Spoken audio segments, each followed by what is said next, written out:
Hello, everyone. I'm going to do a video today, not a live video, because I know that some of you maybe not in the country, or that it's just easier to have a video you can go back and go over. I'm going to explain today's lesson. I'm going to dip in a little bit on it, lecturing through the lesson. But actually, I want to just give you time today just to get on with a lot of the tasks. This is pretty much the last lesson in our current topic, which is looking at the rise of communism up to 1936. We're looking at how did Mao consolidate his position at Yan'an. Now, Yan'an, as you know, was the destination of the Long March. It's where the communists set up a new Soviet base area. And it was Yan'an that was a really significant time in the rise of Mao Zedong and the Communist Party. It is at Yan'an where the party is further enough away from the Kuomintang not to be harassed by them too much. They're closer to the Soviet Union in terms of support and supply lines, although they don't get much support from the Soviet Union. They're actually quite far away from the Japanese invasion, which, as we know from 1936, would invade the rest of mainland China. The Japanese invade Manchuria, northeast China, from 1931. But 1936 is when the official Sino-Japanese, the Second Sino-Japanese War begins. And Mao Zedong in the Yan'an base area kind of leads a resistance against the Japanese, and he's far enough away there to be safe. So the Yan'an base area really serves as a kind of laboratory, like for communism and communist ideas and practice, in the same way that Jiangxi did for its short-lived years in the early 30s. Yan'an, the communists are at Yan'an a lot longer this time, from the end of the Long March in 1935 all the way up to I think it's about 1946, during the Civil War, when the communists are actually forced to give up the base area due to Kuomintang attacking them. But they gained China instead, so it didn't really matter by that point. So that's over 10 years in the Yan'an area, and it would be a really important time. So we need to know what happened in the base area at this time, for Mao to consolidate his power and how it helps the Communist Party. So just have a look at the instructions here. I want you to look through the Google slide lecture notes that you can find there. We're going to look through that in a minute. The rest of the activities are actually on the website today. I don't want you to do all of them. You'll notice the ones that I've picked out for you here. Please pay attention to this. There's a mixture of kind of just making some short notes. I want you to write 2 paragraphs in places and just make some tables in your Google Docs. So it's all on the website here. How did Mao consolidate his position at Yan'an? And there is a Google slide. There's some videos there. Oh, one's dropped out. So if we load up the lesson PowerPoint. So the first task is to download, read, and make notes from the Google slide. The Google slide is kind of the lecture. It covers all of the events of this period and kind of gives you the notes you need to kind of revise and move on from this unit. Like I said, I don't want to go through all of this because I do just want you to take the time to read it yourself today. So I'll go through a few things quickly just to highlight what I think might be significant here. So we said Yan'an was an important base area. We said that at the end of the Long March, the Communist Party had 8,000 survivors. But by 1945, the end of the Sino-Japanese War, the communists were ruling 18 base areas in North China with over 100 million people.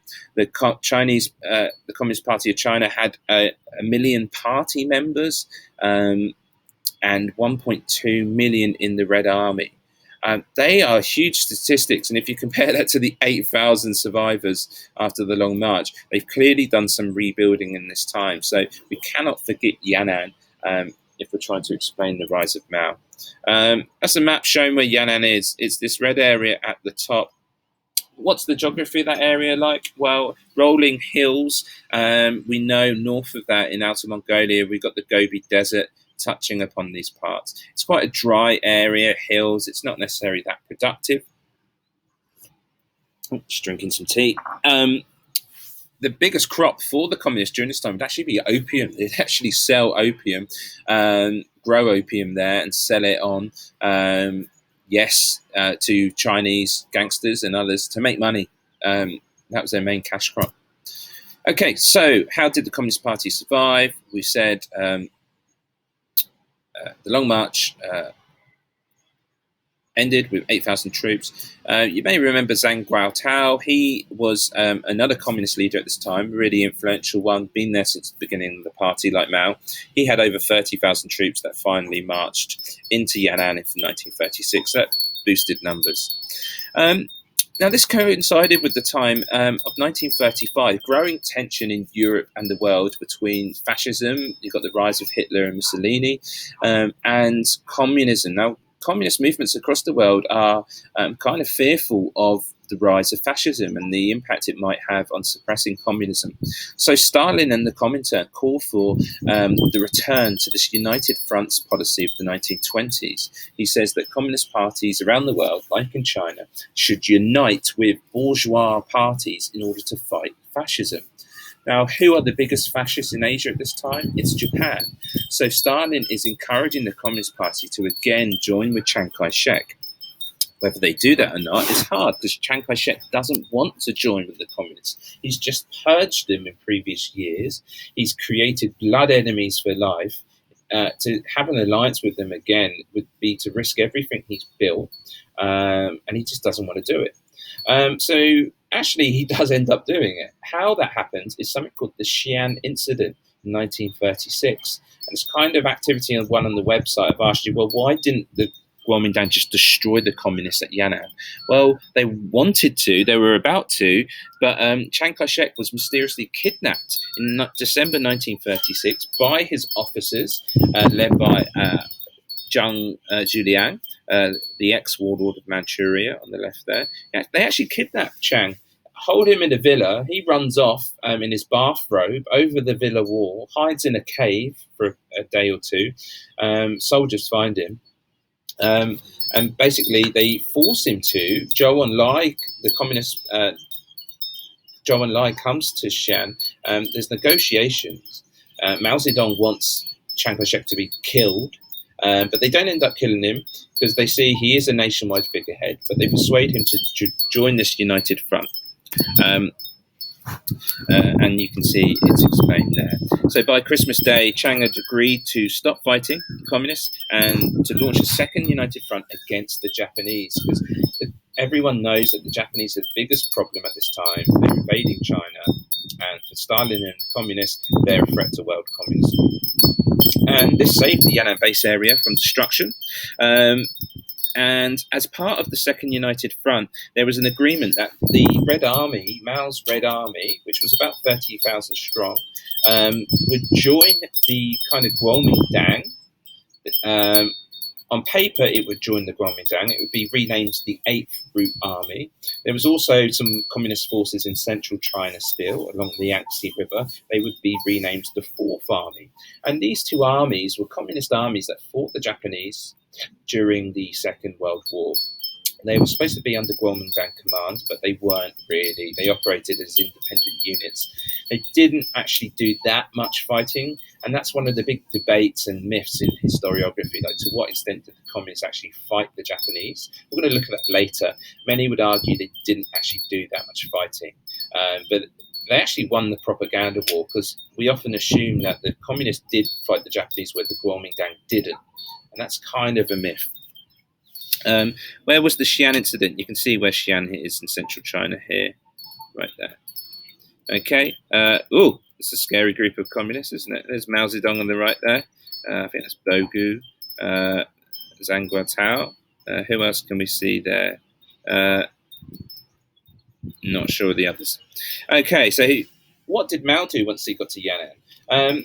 Well, essentially, he was de facto leader, not quite leader on paper, but because he'd led the Long March through to safety, he was seen as the unofficial leader of the party, but he did still face rivals. And there were two sets of rivals that Mao identified in his speeches. One group he called the dogmatists, and these were those communists that were aligned with Moscow. They were kind of orthodox communists. They believed in the focus in the cities and the working class. These were intellectuals. They had spent their young lives going to university, studying Marxism in Moscow at the Sun Yat-sen University there. They hadn't been heavily involved in the kind of peasant work or the working class movements during the First United Front. So they were kind of lacked credibility. So many of the Long Marchers would often look to Mao rather than them. Mao didn't like them because he believed that they were dogmatic. That's why he called them dogmatists. They were too dogmatic. And what we mean by that is they were too inflexible in their ideology. They had studied communism for many years, and they couldn't see that China was different from Russia and Europe, that it needed a different version of communism to work.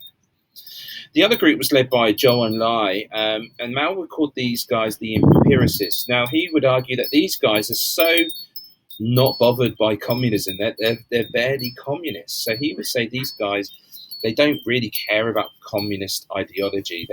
All they care about is kind of improving the livelihoods of people on action by results. And Mao Zedong is trying to position himself at this time as a third pillar of the party, as someone with practical real experience, but with a unique ideology of his own. So he does want people to listen to communist ideology, but his communist ideology, not the dogmatists on the left or the kind of pragmatists on the right. It's all about his power. So this Yan'an period is a huge turning point for Mao. You cannot underestimate this enough. We know we said the Jiangxi Soviet earlier on in the 30s helped him train up his leadership and military skills. It's at Yan'an where he has the time to actually become an intellectual himself, to really cement his writings that would later become known as Mao Zedong thought or Maoism. So Mao at this time, you can see the image there of him in the cave, would often work 13, 14 hours a day. And these links, they all work. You can click on these links. It takes you to all his writings at this time. And this is Mao kind of working out his version of communism that he keeps talking about, Maoism. It's the first time in his life that he has a chance to really write and write and write. So some of his famous works here, God, what do you look at? So Problems of Strategy and China's Revolutionary War, that's kind of talking about how the Communist Party should focus on the Communist Revolution. On Practice and on Contradiction, they're the most theoretical writings. That's where he's basically outlining his philosophical tradition. It's called the dialectic. It's basically how he believes history changes. On Protracted War is about the war against the Japanese and tells us a bit about his tactics. On New Democracy is a really interesting one because it outlines Mao Zedong's version of what China would look like if the communists came to power, this uniting of the different classes in society. So that's a really important one. On Coalition Government, yeah, you've got lots there. I wouldn't suggest you write them all. So you can see many of the different communists at Yan'an at this time. Mao Zedong, look, he's not seen as dear leader at this time. He's one amongst the coalition of leaders, but he is slowly through these writings coming to be seen as the kind of power there. So what was Mao Zedong for? One of the activities asked you to summarize this in a table. I'll go through this quickly because you do need to know in specifics what Mao Zedong thought was. So firstly, part of Mao Zedong thought was an emphasis on peasants as a revolutionary class. As we know, this is different from Soviet communism that focused on the urban working class or the proletariat. Mao believed that peasants were a proletariat. To be a member of the proletariat, the working class, was just a matter of thought. If you believe you are, then you can be. Why is he saying this? Well, China has lots of peasants. 80-90% of people are peasants. So he believed that peasants are the ones that are angry enough, are downtrodden enough to really be the revolutionary force in society. He also believed in a two-stage revolution. he didn't believe as soon as the communists take power that it would be pure communism. No, he believed in a two-stage revolution. So he believed that firstly there would be like a middle-class revolution where the national bourgeoisie, that's the kind of Kuomintang, and big kind of rich business owners, small shopkeepers, these petty bourgeoisie, peasants and industrial workers, they would kind of unite together to get rid of the Japanese, to get rid of the Kuomintang Chiang Kai-shek government, and to lead the first stage revolution. Then, once we've had that first stage, we've got rid of like the feudal elements, the landlords. Then a socialist revolution would come later, where the workers and peasants would kind of get rid of the other classes. That's important. Two-stage revolution. That's important because it actually doesn't discourage middle-class people from joining the party. They can look at this and say, "Oh, actually, we do have a role in the revolution. They don't just want to kill us." The mass line is a really interesting part of Mao's ideology. He believed that the party shouldn't become this like bureaucratic party, that the party should continue to learn from the people, the mass of society. That's why he called it the mass line. He believed the party's role was to go amongst the people in different villages, learn what their needs are, what their issues are, and then kind of interpret some policy to solve those, and then give it back to the people. So it was almost like this kind of super democratic sort of streak of his version of communism. It wasn't this "we know better than the people." It was no, the party has got to keep being embedded in the people's thoughts, otherwise we become irrelevant, we become corrupt like other parties. And you see this during the Cultural Revolution as well. Continuous revolution. Mao believed that every new generation of communists need to be kind of given revolutionary training, otherwise they will become corrupt. And therefore, rectification was a key part of his ideology. This idea that thought reform, everyone needs it because even everyone's own thoughts can betray themselves. So you would often see that especially in the Yan'an rectification campaign. You would see this later in the 100 Flowers campaign, the Cultural Revolution, this idea of continuous revolution. Lastly, People's War. This was his ideas about warfare that's best done with guerrilla warfare, that you need to involve the entire country. If you get people to commit violence against landlords, then those people are then guilty. They will be wedded to your movement because they have committed violence for it. So it's about involving people in this kind of violent struggle. So that's Mao Zedong 4. How does he get people to believe it? Well, he kind of forces them to, and that's the Yan'an rectification campaign. And this is a really strong piece of evidence of Mao's growing authoritarian tendencies. He's quite repressive. He's willing to use almost mental torture, thought reform, re-education to get his way. So the rectification campaign was also a way for him to get rid of his rivals like Wang Ming and the 28 Bolsheviks, to kind of out-ideology them, if you like. He also had another practical issue. The Communist Party by 1940 had become too successful. Many people across China were fleeing the eastern coast because of the Japanese invasion. Where do you go if you're a young Chinese person who wants to fight the Japanese? Do you go to Chongqing, to the Kuomintang, to fight them? Well, they're notoriously corrupt. Chiang Kai-shek didn't seem to do much, but why not go to the communists? They seemed the more revolutionary. And so by 1940, 80,000 volunteers had come to Yan'an to learn about communism and to fight the Japanese. These people weren't necessarily committed communists. In fact, they didn't really have much idea of communism. So there was a danger to Mao Zedong that the party suddenly became this huge party, and there wasn't many communists within it that had a clear idea of actually what communism was or what Maoism was. So he had to kind of indoctrinate people into the party to prevent this kind of ideological breakdown. So we said it's a mixture of peasants, rural volunteers, young students, urban intellectuals. They all came to Yan'an.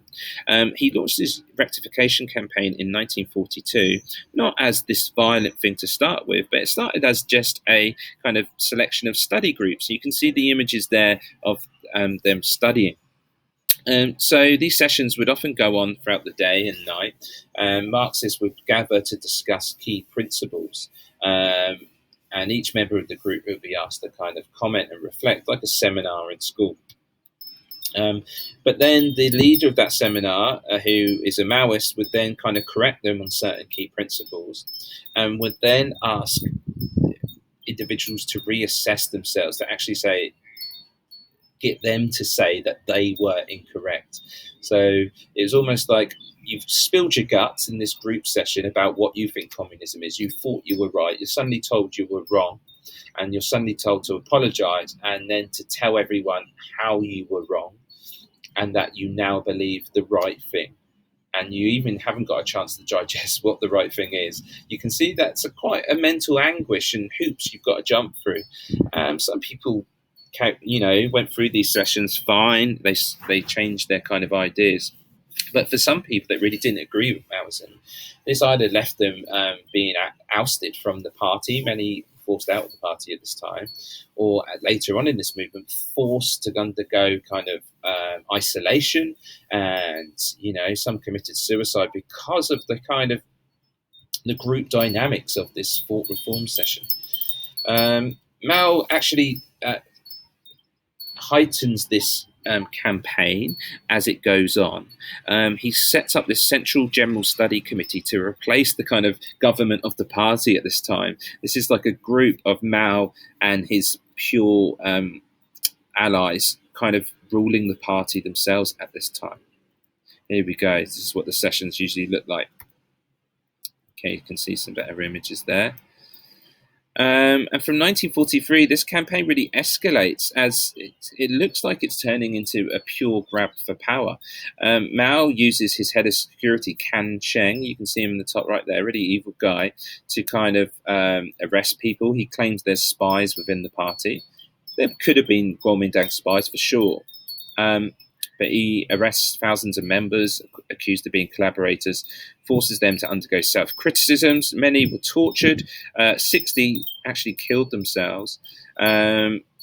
Some famous, you can look at the bios there of two famous intellectuals, Wang Shiwei and Ding Ling, famous feminist. She survived, he didn't, but both were very critical of Mao, and they were kind of forced out of the party and killed, or he was killed because of that. So it had the effect, this rectification campaign, of correcting ideological mistakes in the party. So it kind of strengthened his position within the party because everyone united around his ideology now. As such, he was appointed chairman of the Central Committee of the CCP in 1943. Now, that position makes him basically leader of the Communist Party, chairman of the Central Committee. He's essentially leader. Now, Chinese history is confusing because the names of all these roles within the party and government, they changed continuously throughout the 20th century. But at this time, he was called chairman. By 1944, when the campaign ended, 20% of the Politburo had been removed, thousands of cadres tortured, about 1,000, and 40,000 dismissed from the party. So that's good statistics to write down.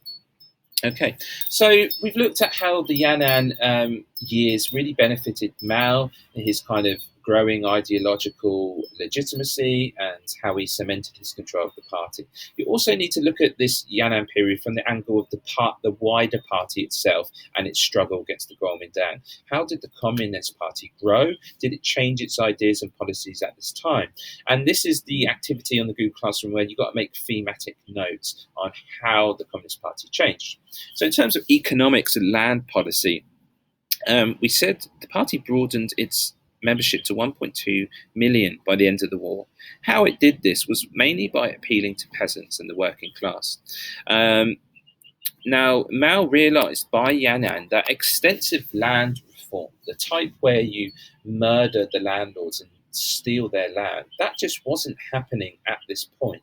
They had experimented with some of that during the Long March and the Jiangxi Soviet years. But by the 1930s at Yan'an, Mao Zedong realized that if you're fighting the Japanese, you need the whole nation behind you. So they actually moderated their land reform. They actually let some smaller landlords keep their land. They just helped them to work with peasants better. They forced huge rent reductions throughout northern China in the areas they controlled. So peasants didn't have to pay much rent, which obviously is great for peasants. And they had a graduated tax system. So they didn't just steal all the money off landlords, but they did charge them more tax, which was seen as quite equitable, quite fair, quite forward thinking.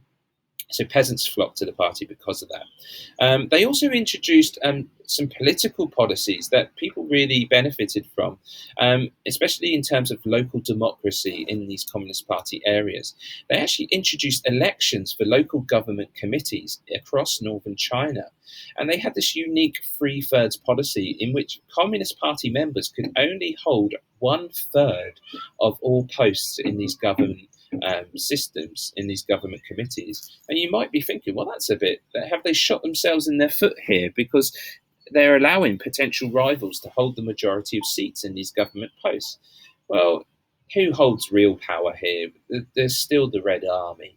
So the communists actually felt secure enough to tolerate a lot of local democracy.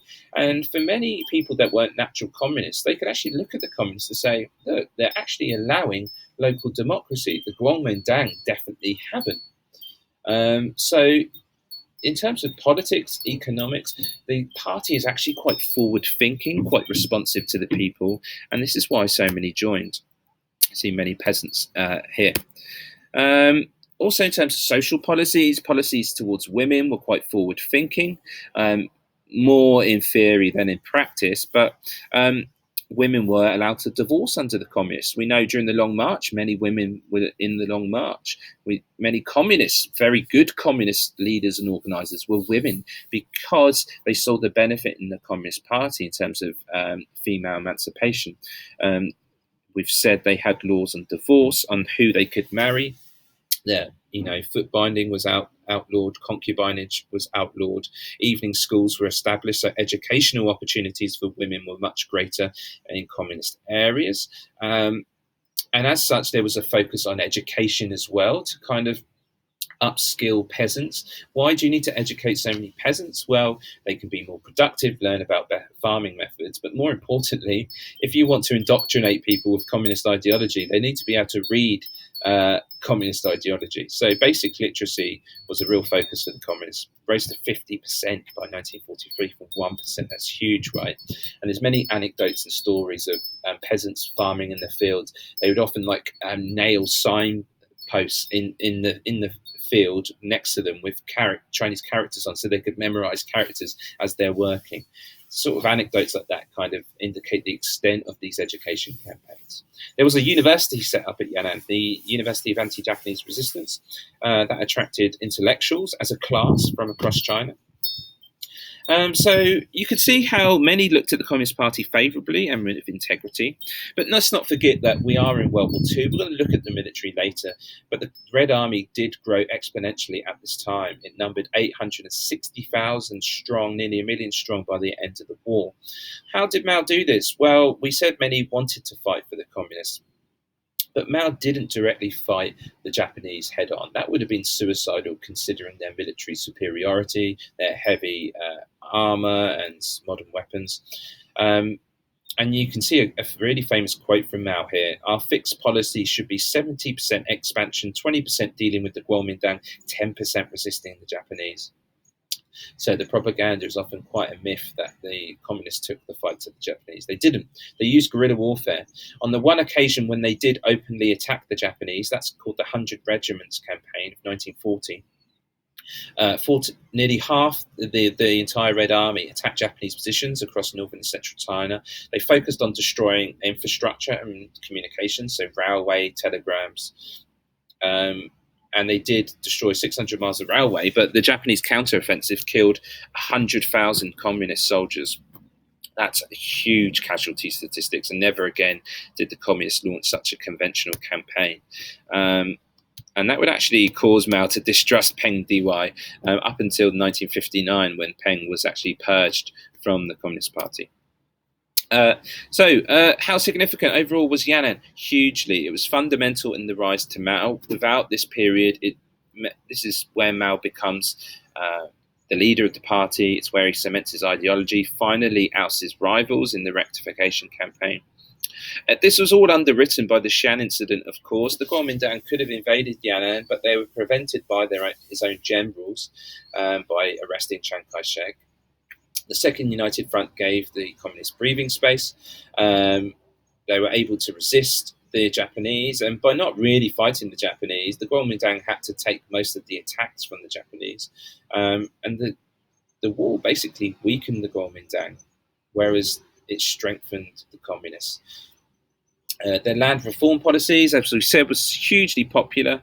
And for Mao himself, it was a peak of his creativity. He really refined his version of communism to Chinese conditions. We often call it the Yan'an way now, this spirit of working with the people, in line with the people. The communists throughout the 50s, 60s, 70s, Mao would often say, we need to bring back the Yan'an way, the Yan'an spirit, this spirit of working with all sections of society in this glorious sort of campaign. That was the best years of the Communist Party. Okay, there's some past exam questions there just to see, let you see how these events might come up in an exam. But yeah, this is the last lesson of the unit because we've seen how Mao consolidated his power. So the tasks are on the classroom there. You've had a little lecture from me. Good luck with that now, and I'll speak to you next week.